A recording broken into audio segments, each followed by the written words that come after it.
It was a Tuesday destined for oblivion, the kind that melts into the hum of routine.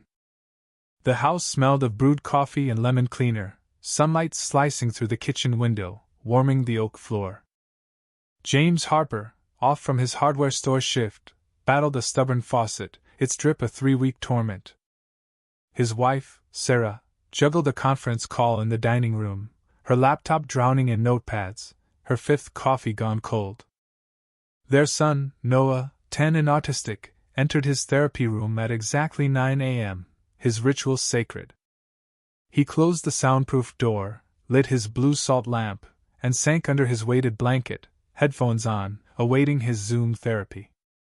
Noah was a genius with numbers, memorizing license plates like Tri-VYA, but chaos, loud noises, sudden changes shattered him. His therapy room, once a dusty closet, was now his haven, foam-insulated, softly lit, muted tones, built to tame the world's unpredictability. That door was untouchable. When closed, it commanded silence.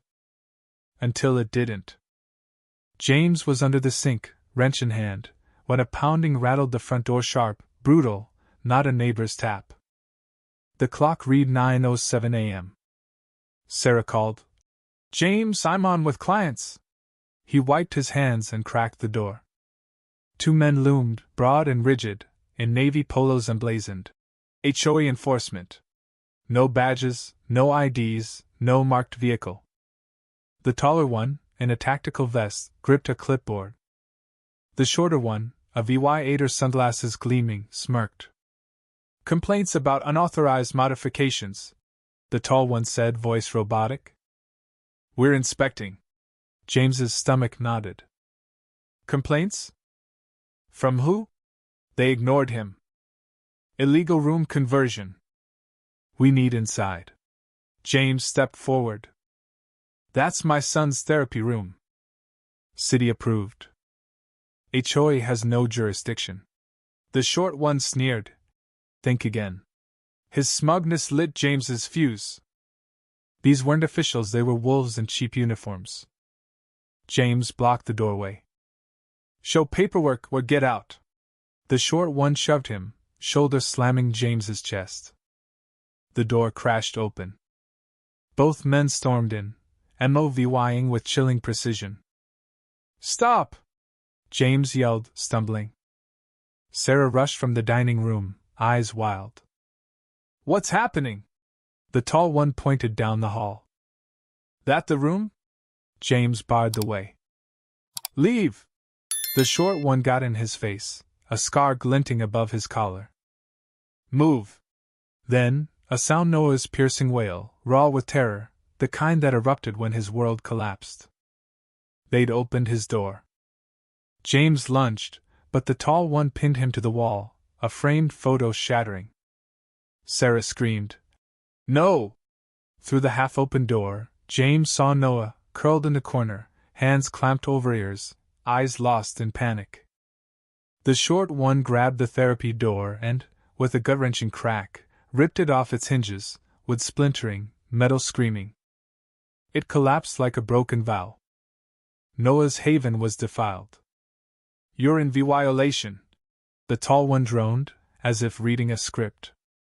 "Unauthorized structure, medical use without approval." Sarah dropped beside Noah, shielding him, her voice breaking. "He's a child." "Get out." They stood firm, scanning the room like it was a crime scene. The short one toyed with Noah's sensory spinner, grinning. They didn't see a boy in meltdown, they saw prey. James's blood boiled. These were scammers, targeting vulnerable families for profit. He grabbed his phone, dialing 911. 2 men posing as HOA broke in. He told the dispatcher, voice taut. "They assaulted me, destroyed my autistic son's therapy room. He's in meltdown. Send real cops." The dispatcher took the address. James glanced outside. Neighbors gathered. "Mrs. Alvarez filming, Mr. Cole on his phone, others frozen, watching." The short one noticed, cursing, and slammed the front door. "Too late," James said. "They're recording." Noah's cries cut like glass, Sarah whispering, "You're safe, baby." Her trembling betrayed her fear. The men stood like sentinels, one by the broken door, one watching James. James's fist clenched, but he held back, charging would worsen this. Then, an engine growled outside. Tires bit gravel. A door slammed. James's father, Frank Mason, 74, retired Marine Master Sergeant, stepped into the chaos. Compact, weathered, he moved like a blade, his eyes sweeping the wreckage, Noah's shattered door, Sarah's tears, James's rage. He locked onto the men. "Step away from my grandson," he said, voice low, forged in steel. The tall one advanced. "HOA business." "Back off." Frank didn't blink. In one fluid motion, he seized the man's wrist, twisted, and dropped him with a cartilage-cracking snap. The man screamed, collapsing. The short one charged, but Frank sidestepped, redirected his momentum, and floored him with a knee to the spine. Zip ties materialized from Frank's pocket, his hands binding their wrists with surgical precision. No fury, just command. Frank dragged them outside, neighbors gasping. 20 lined the street, phones out, filming. A teen whispered, "That's Noah's grandpa." Frank hauled the men to the block stop sign, zip-tying them to the pole. "Move and I won't be kind," he warned, voice slicing the air. The crowd erupted, claps, shouts, a cheer. "Mrs. Alvarez streamed live, comments exploding. "Fake cops owned. Grandpa's a legend." James followed, Sarah cradling Noah, his sobs softening. Noah nodded at Frank, a flicker of trust. Sirens wailed, 2 patrol cars rolling in, lights flashing. A female officer, steely-eyed, demanded, "Names?" The short one smirked. "HOA enforcement, CIVYL code protected." She snatched their eyes, cheap fakes. The older officer confirmed, "Not in any system. Vehicles' plates are garbage." A detective, grizzled and quiet, pulled James aside. "They've hit 4 counties, targeting special needs families, faking violations to extort cash or scare families into emergency evaluations for profit." James's gut churned. Sarah, overhearing, clutched Noah tighter. "Why us?" James asked.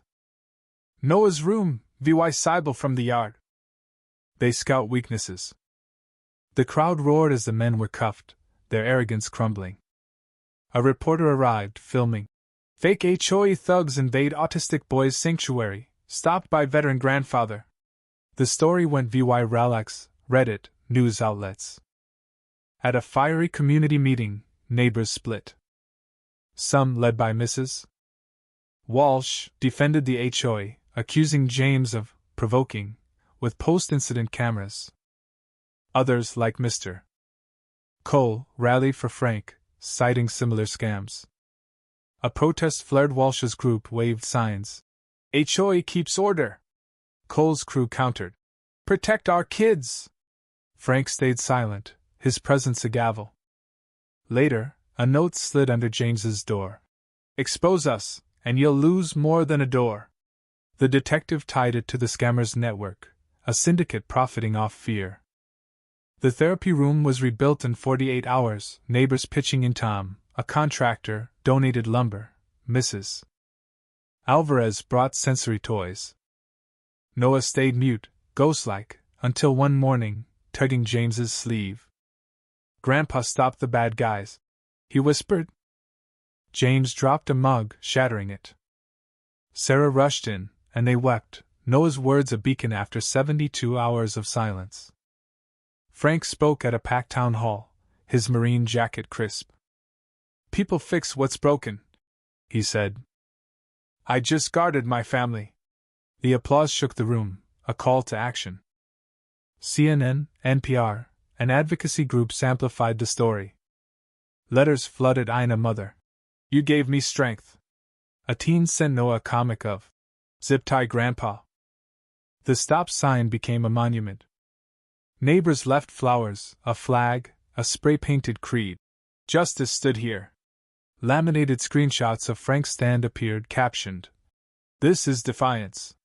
Some hailed Frank as a hero.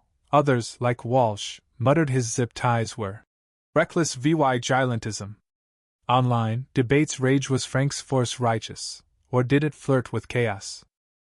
The HOA reformed, transparency enforced, but whispers of the scammer's untouchable allies lingered, their note a chilling echo. Noah resumed therapy, drawing a hero shielding a boy labeled "Safe Now." James framed it beside the stop sign's creed. At a block party, a plaque honored Frank. "For those who stand fearless." Noah gave him a drawing a Cape Stop sign. Frank's eyes glistened. The sign endures, ribbons on its base, whispering, "Justice needs no badge, just a Marine's resolve."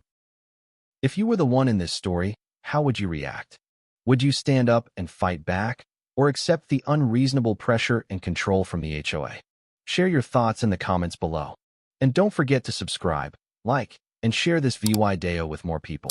Your small action gives us the motivation to keep bringing you more intense and engaging stories. Thanks for watching, and we'll see you in the next video.